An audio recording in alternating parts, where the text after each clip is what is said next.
quand tu entends les propos de Touzard, ça a été donc, tu joues les Espagnols, il ne faut pas les laisser jouer. On a voulu les bousculer. On n'avait pas la fraîcheur physique.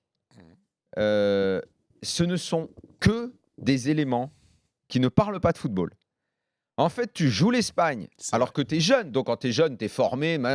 Tu ne les joues pas pour jouer au foot, mais pour les empêcher de jouer, pour les bousculer. Non, mais ça, tu peux accepter ça, Daniel. Moi, là-dessus, où je te. Quand tu es non, jeune. mais quand tu. Non, mais quand tu toi, si ton enfant il a 10 ans, il fait n'importe quel sport, tu lui dis tu dois empêcher l'autre de jouer. Mais quand tu t'appelles. Tu fais ça quand tu as 25 ans dans un match que tu sais très compliqué.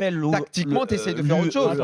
Lucas Touzard ou Bernardoni, qui sont des joueurs. L'autre, c'est un gardien. Et Lucas Touzard, il a cette spécificité-là. Non, mais si, Daniel, il a besoin. Non, moi, je n'admets pas ça, moi. Mais attends, pour moi, c'est la. Mais quand tu regardes le profil de Lucas Touzard, regarde-le. Eh ben, je pense pas que le 6 espagnol, il a jamais de la vie, il pense ça. Jamais. Non, mais attends. Donc c'est bien la gangrène. C'est la gangrène. C'est normal parce qu'ils ont pas. Non, ils ont pas la même identité que jeu. On l'a encore vu ce soir. Mais il y a pas d'identité, Jérôme. Il y a pas d'identité. C'est pas une identité, ça.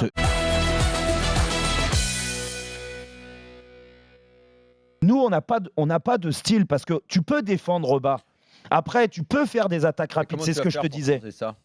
Aujourd'hui, comment tu peux changer ça là et Lionel. Quand tu as les mecs qui parlent, comme ils ont parlé après le match, en fait, c'est un logiciel. C'est un logiciel dans le cerveau. Mais en fait, leur logiciel est modifié quand ils vont à l'étranger. Tu dois les accompagner. Non, mais tu peux pas. Mais comment avec quel entraîneur, quel formateur? D'accord, mais laisse-moi. Les espoirs sont dirigés par Sylvain Ripoll. Aujourd'hui, est-ce que tu sais qui est Sylvain Ripoll? Donne-moi son CV.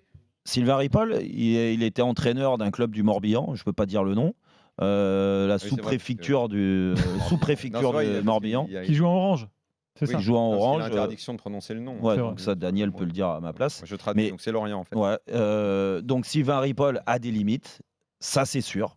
Ça, c'est une certitude. Sylvain Ripoll. Mais dans le choix de le prendre. Le mec, quand t'es chou à Lorient, comment veux-tu monter un projet de jeu et être champion d'Europe avec les espoirs? C'est quoi la logique? Tu sais. T'es en échec à Lorient.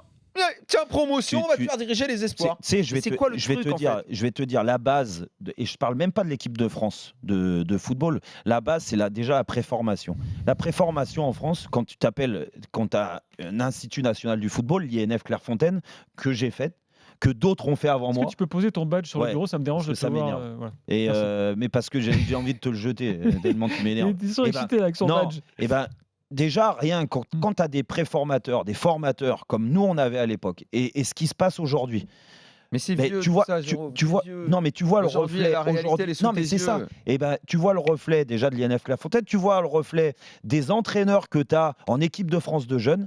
Je suis désolé, mais tu n'en as pas un qui a une identité bien précise de ce qu'il veut mettre en place pour essayer de faire passer les étapes, faire progresser les joueurs et balancer à leurs collègues, à l'équipe de France qui joue, par exemple, les U16. Les gars, mettez le pied sur le ballon, faites une pause. Oui, mais bon, ça c'est problématique. Et c'est vrai que Lionel disait, c'est une gangrène. Et aujourd'hui, pour changer ça, c'est dur.